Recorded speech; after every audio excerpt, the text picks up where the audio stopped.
Yo, what's good, my people? It's your boy Big Chris, aka the Compton Animator, and I'm here to give you people another WWE Smackdown review.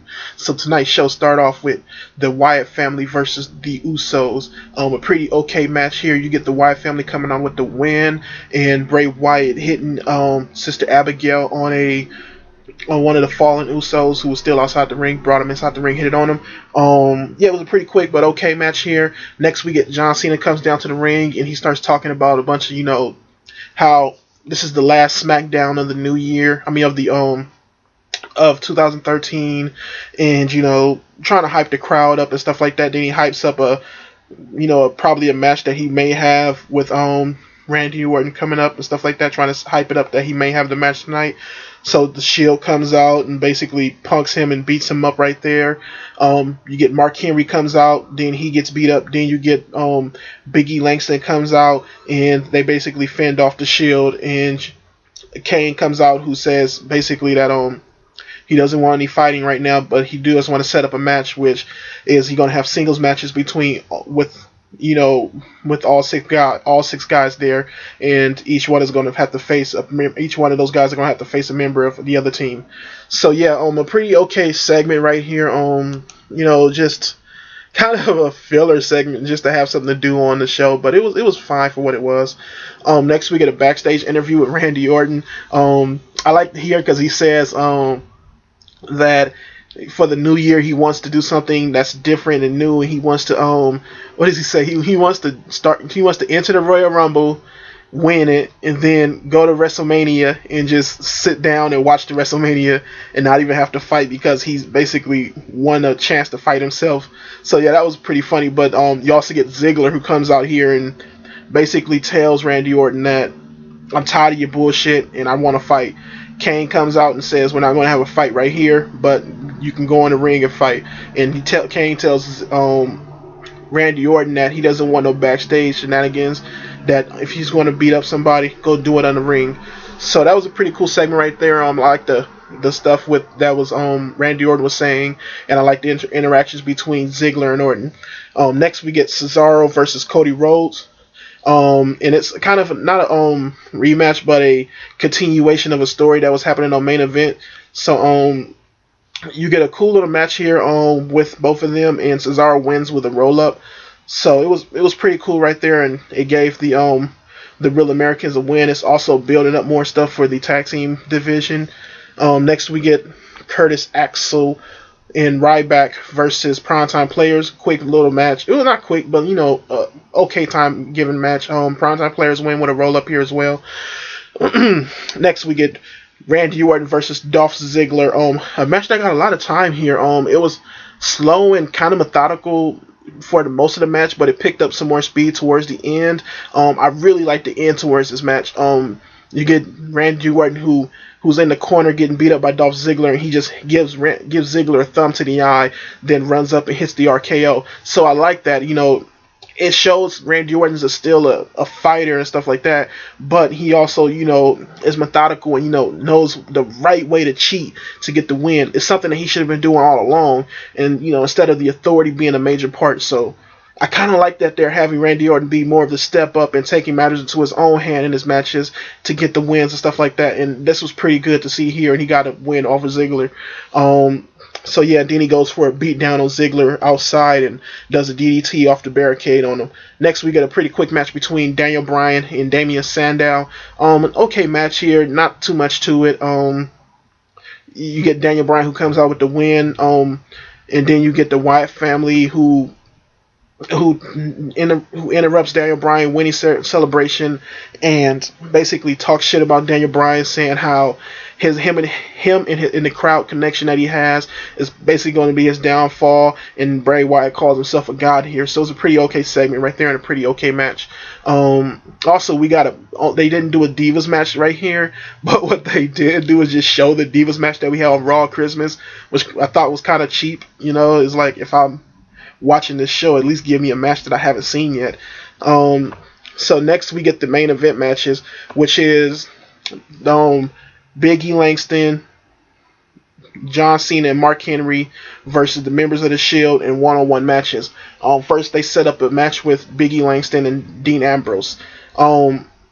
Before I talk about this match, something happened on the WWE.com and they posted it on Facebook, and they basically had an article. I had an interview with both champions, asking them whether or not they believe that the title should be unified, the United States title and the Intercontinental title. And this was a question that that was pretty interesting to me, because, tell you the truth, as much as I like the WWE having more belts, the U.S. and Intercontinental belts are basically the same thing. You don't need both belts, to tell you the truth, and it's not like it's something that's major with both belts. Both of them can be said to be the workhorse belt. Both of them can be said to be the mid-card belt. And, it's not a reason at all to have both belts. So I kind of do believe that, merging the belts or, unifying them would be a good idea. And I would say create another belt that has, more, my idea was to create a internet championship belt. Since the WWE loves using the internet now and using the app and stuff like that, I would say create a belt that's surrounded around the app and the internet and stuff like that, and has themes from that, and that sets up matches and stuff like that to it. So yeah, but the match itself was pretty okay. You even get, during the match of Dean Ambrose versus Big E Langston, you get Dean Ambrose who's going to get Big E Langston on the outside, and he kind of like shoulder bumps on Roman Reigns, so you get a kind of interaction between them two, and both of them look at each other like, Roman Reigns look at Dean Ambrose like, what the fuck, do you just shoulder bump me? And stuff like that. So yeah, pretty cool little match here with Big E Langston coming out with the win after Dean Ambrose had to deal with the shit that was happening on the outside, so he kind of got distracted from that. But Big E Langston comes out with the win here, in a strong win. Next we get Mark Henry versus Roman Reigns. A big man match nonetheless. It was very much a big man match, but it was a pretty nice one. Both of these guys have good characters as far as the characters that they display in the ring. You get a real nice Superman punch from Roman Reigns here, and then you get some nice just crowd work from Mark Henry here, just working the crowd, doing his big man stuff, and just being a real big badass in the ring. But Roman Reigns ends up coming out with the Superman punch, then comes out with the spear and gets the win here, and shows how his dominance right there. Next we get a match with John Cena versus Seth Rollins. And also, one thing I like was that all the members of each one of the teams that were going to fight in these one-on-one matches were on the outside of the ring, or in the ring at the time of these matches. So that was very good to have right there, where you don't have to bring guys out, and you got interactions between all these guys on the outside. So that really helped, build up all this stuff that was happening on these matches. So next with John Cena versus Seth Rollins. A pretty good match here. If I had to say I had one problem here, was that it was hard to believe Seth Rollins had any chance of winning this match. For one thing, they played him more as the guy who, was beating down on John Cena, when Seth Rollins isn't at that level yet where he can rule a match with John Cena. John Cena is placed to be this big, strong, powerful, face that, is hard to beat. And yeah, for what I guess it's just the characters and the way you set up and the way, the history of the characters just don't link. John Cena is this god of a character, this big Superman character, and Seth Rollins is just a soldier. And, you can say, oh, the soldier can beat the god, but it was like an uphill battle that you never thought was going to win, and especially for the soldier to be the bad guy. It was like a henchman going against Superman, It wasn't, it just wasn't going to happen, even though we did get a good match out of it. So yeah, it was a pretty okay match here. At the end of the match, you get, what was it? It was one of the Shield members. Roman Reigns was pulling, Seth Rollins out of the ring so John Cena couldn't hurt him more, and Dean Ambrose tries to go in the ring to beat up on John Cena. Big E Langston comes in and basically pushes Dean Ambrose out of the ring. Then Big E Langston kind of tackles, I think, Dean Ambrose, and then Roman Reigns kind of does a Superman clothesline onto Big E Langston. Then Mark Henry throws Dean Ambrose into the announce table, and you get a kind of a fucked up kick because once Roman Reigns got thrown into the announce table, he like flips over, then kicks Dean Ambrose in the face. So that was kind of like, oh shit, you just got kicked in the face, like damn.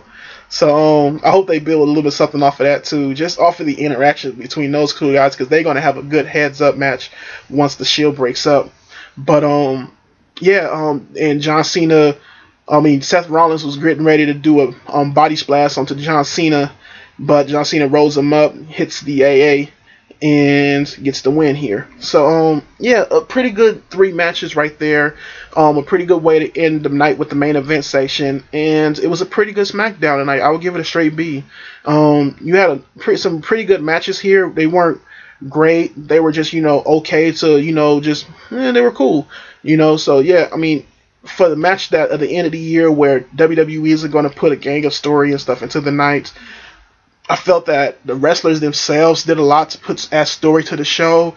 It wasn't an overall, big theme to the show, but I think as far as the SmackDown show goes, it did a lot to make the show enjoyable for what it was. So yeah, pretty good show tonight. I give it a B. You can find me at any of the links that I put down there on social medias, whatever. Also have websites, Tumblrs, and stuff down there. You can comment, like, subscribe, and stuff like that, and hit me up whenever I'm talking about wrestling, and I'll talk about it in the comment section. Peace.